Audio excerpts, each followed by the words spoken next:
Welcome to Drive the Daf. Clear, structured explanation of the daily daf in 20 minutes. You can even follow in the car. Beitzah Daf Mem is the final daf in the Masechta. It begins with a Mishnah and contains one additional Mishnah. First Mishnah introduces the topic of somebody who has his fruits in a different city and other people would like to bring him his fruits, as well as people who come from a different city and would like to take food back with them, whether they can or it's a violation of Tchumen. The Gemara will introduce the subject of somebody who leaves his possessions with someone else. Whose Tchum do they follow, the person who owns it or the person who's guarding them? Gemara will have a couple of questions on that and compare it to the various cases of our Mishnah and see how they fit together. The Gemara then introduces the next Mishnah, which discusses animals, which ones are considered to be domestic and which ones are considered to be wild, what their different halachos are, and the Gemara will give a machlokes as to how exactly you define domestic and wild, and that'll end the Masechta. So let's begin. The Mishnah begins by saying that if somebody has his fruits that are in a different city, they are not with him in this city, but the people that are in that city would like to bring him his fruits on Yom Tov. They can come to the city because they made an Erev Tchumen, and therefore the place where the owner resides is within their tchum. However, those fruits are outside the tchum of the owner. So Gemara says they can't bring the fruits with them when they come. They're allowed to come again because they made an error, but they can't bring the fruits because the fruits are limited to the tchum of the owner, and they're outside of his tchum, therefore they can't be moved. They're outside their own tchum. Similar case, the Mishnah says, is if somebody invited guests to come to him on Yom Tov. Again, they're coming from a different city. They are able to come because they made a tchum, but they can't take food back with them because that food is limited to the tchum of the owner. That's the host. Says the Gemara, though, if he was mizakeh though that food to them before Yom Tov, that means he gave them to somebody else and he told that person to acquire it on their behalf, then it belongs to them before Yom Tov, then it gets tchum of the guests, and just like they can go back, they can bring the food back with them. Okay, the Gemara begins by introducing a machlokes opinion Rav and Shmuel about somebody who places his fruits with another individual. He says, here, I want you to guard my fruits. I want you to take possession of them. He's mafkid.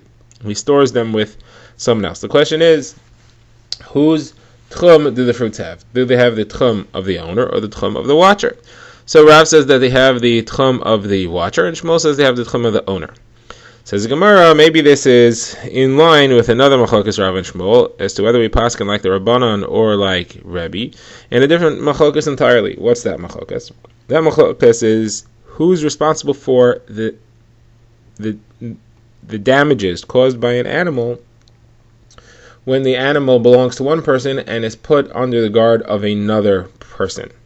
Now, all agree that if the watcher says, I'm going to take responsibility for the damages of this animal, I'm going to guard it, he's responsible for it. The question is, what happens if he just agrees to have those animals in his possession, on his property? Does that automatically mean he takes responsibility for the damages, or not? So, Rebbe says, the Chachamim say, yes, he automatically takes responsibility for the damages, even if he didn't say so straight out. Rebbe says, no, only if he says that I'm taking responsibility for the damages is he accepting responsibility for the damages. So, says the Gemara, Rav paskins like the Chachamim, Shmuel paskins like Rebbe, and it could be that lines up with this machlokes, just like Rav says that generally the person who has somebody else's property in his rishos is taking responsibility for the damages, he's also defines its tchum. And Shmuel would say, just like generally a person does not take responsibility for the damages, and he's not responsible to guard it, he also does not have it belong to his tchum. So the Gemara answers, the Gemara says there are two different machlokes, and one has nothing to do with the other.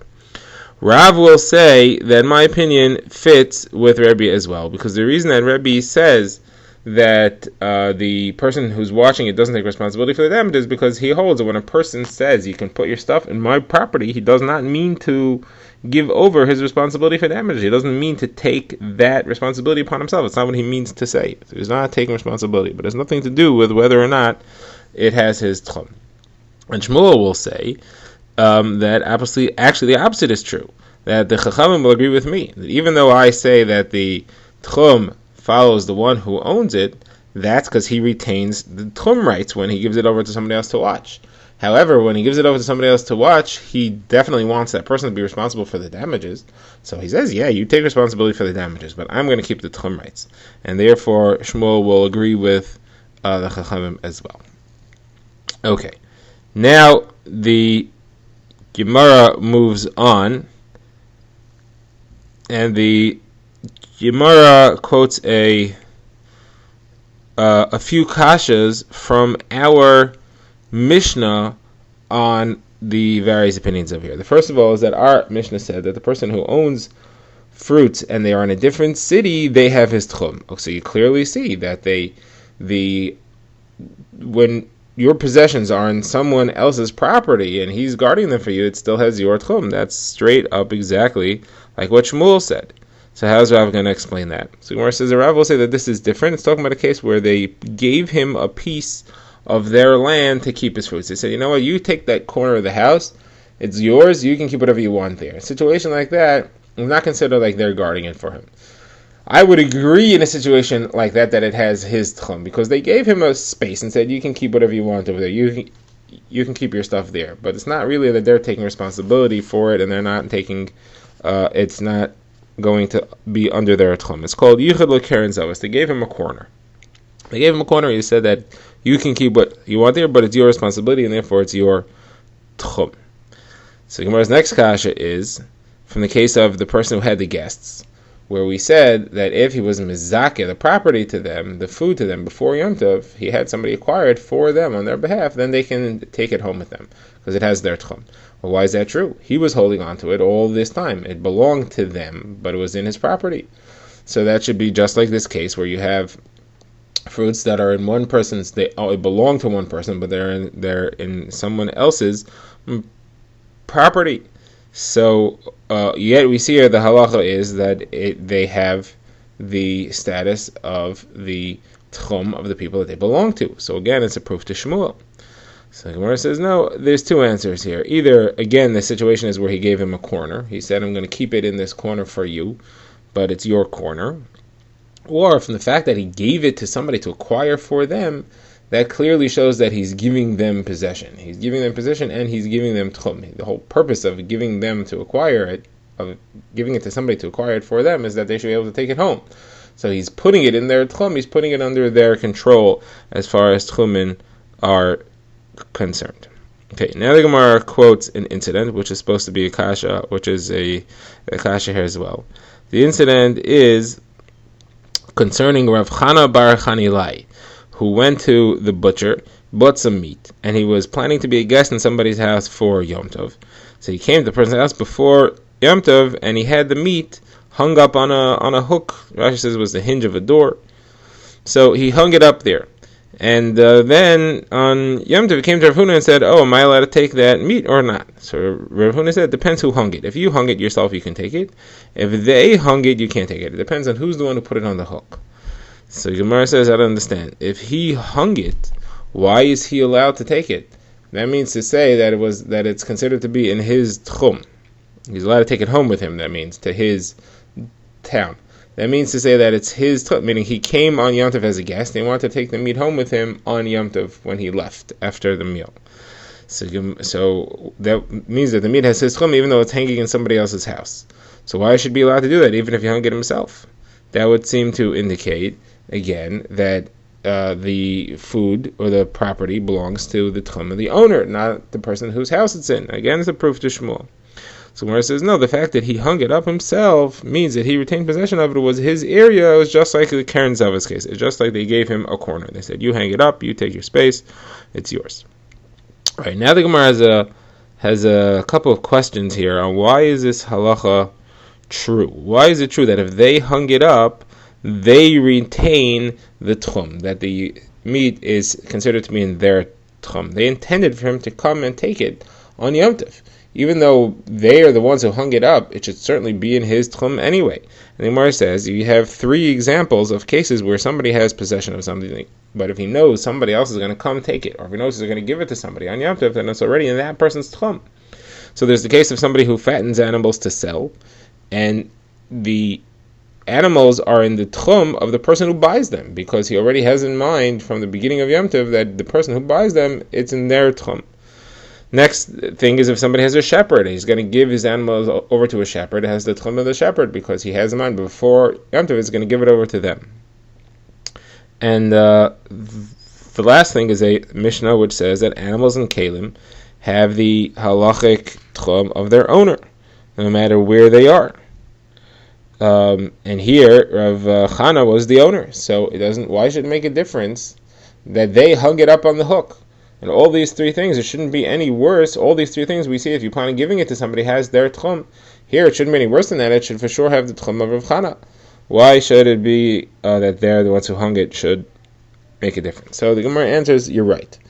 And the issue here is not tchumen at all. When he went to Rav Huna, and Rav Huna said that if they hung it, you can't take it. It had nothing to do with tchumen. It was something else. And Rashi gives two explanations, either because of mukta, that he set it apart from his mind if they hung it up, so it's a mukta, or it's basar shenas alam min ha'ayin. Rav Chana was very busy with his learning, and he wasn't paying attention to the meat. He can't watch the meat and keep an eye on it all the time. He has to have his mind on it. So if they hung it, then they didn't have their mind on it because it's his meat, and he didn't have his mind on it because they hung it, and therefore it's basar shenas alam min ha'ayin, and it's unguarded meat, and you can't use it. If, however, he hung it up, so then he still kept his mind on it, and you don't have to worry about basar shenas alam min ha'ayin. Okay, now we get to our last Mishnah, the Masechta. And the Mishnah talks about animals that are domesticated or wild. And the Mishnah says that when you want to give animals a drink and slaughter them, so you cannot slaughter and give to drink to the wild animals, what they call midbariyos. You can only give to slaughter and drink the domesticated animals. How do you define them? So the Mishnah says a domesticated animal is one which sleeps in this city, comes back into this city for nightfall. The wild animals are the ones that spend the night out in the field. Okay? Says, first of all, why do you have to tell me to give it to drink? Why don't you just say slaughtered? What do I care about drinking? The ikar halach over here is that you want to slaughter them on Yom Tov. And the question is, are they muktzah or not? If they're wild animals that are out in the field, you don't intend to see them on Yom Tov, so you have in mind that they're muktzah, they're not something that are useful to you. So what does that have to do with drinking? So this is to teach me a side thing, that you should always give your animals to drink just before you slaughter them. That way it makes it easier to get the skin off. It makes it easier to skin them. Otherwise, the skin will be stuck to the flesh. Okay, now we're called to Beitzah, which has a machlokes how you define domesticated and wild. It has 3 levels. So the first level is an animal that comes into the city every night, spends the night in the city. As we have seen, our Mishnah defines that as domesticated, and this Beitzah also says that as for sure domesticated. The opposite extreme is an animal which never comes into the city at any time. It'll spend the whole year out in the fields. That is for sure wild. Machlokes is about the middle level, which is when it spends Pesach to Cheshvan out in the fields, and it comes back in the rest of the time, at least at night. So that is a machlokes. Rebbe says those are considered to be domesticated, and the Tanna Kama says those are considered to be wild. So whereas the Kasha, this entire discussion is about muktzah, but Rebbe seems to therefore be holding at the concept of muktzah. But Rebbe doesn't hold of muktzah, because Rebbe holds like Reb Shimon, who says that most things are not muktzah. It's only muktzah in an extreme situation where you mentally disengage from it and you purposely said, I'm not going to use this. The Gemara quotes that we could prove that Rebbe holds away because Reb Shimon, his son, Shimon bar Rebbe, asked Rebbe, what is the halacha of petzile tamara? Those are types of tamarim, the dates, that never ripen on the tree. You have to take them off the tree when they're not ripe and put them in a special type of ripening, a container, and they'll ripen in there. So the question is, are they muktzah when they're not ripe yet? And according to Reb Shimon. And Rebbe said that Reb Shimon would say they're not muktzah. It's only muktzah if you put something out to dry, because then you, with your own 2 hands, set it apart and said, I'm not going to eat this now, I'm leaving them aside to dry. But these things, some people eat them not fully ripened, and you didn't make them not fully ripened, you put them into ripen. They're not fully ripened yet. That doesn't mean that you mentally disengage from it. It's got to be that you said, you expressed with your actions that you don't want to have anything to do with this anymore. It's the only case where Reb Shimon would say that it's muktzah. So the Gemara says, then how could Rebbe therefore say that these animals that are out in the field, the wild animals, how could he hold and agree that they're muktzah? Why is he busy discussing which animals are wild and which animals are not? So the Gemara gives three answers. One answer is that these animals are considered to be like he sent them out. The fact that they're so far out in the field, he sends them out to the field, that's just like leaving things out to dry. Even Reb Shimon would agree with that that's muktzah, because it's just like he sends them away. Another answer is that just because he's explaining Reb Shimon's opinion doesn't mean he holds like Reb Shimon. He's explaining what Reb Shimon would hold, doesn't mean he holds that way. And the third answer is that just because he's arguing with the Rabbanan doesn't mean that he agrees that it's muktzah. He's arguing, according to you, the Rabbanan that hold of muktzah, I disagree with you as to how you define wild, how you define domesticated. When does a person have das on it, and when does he not have das on it?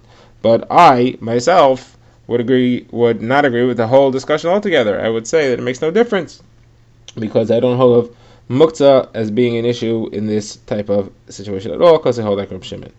Hajon alach meseches Beitzah v'hadrach alan.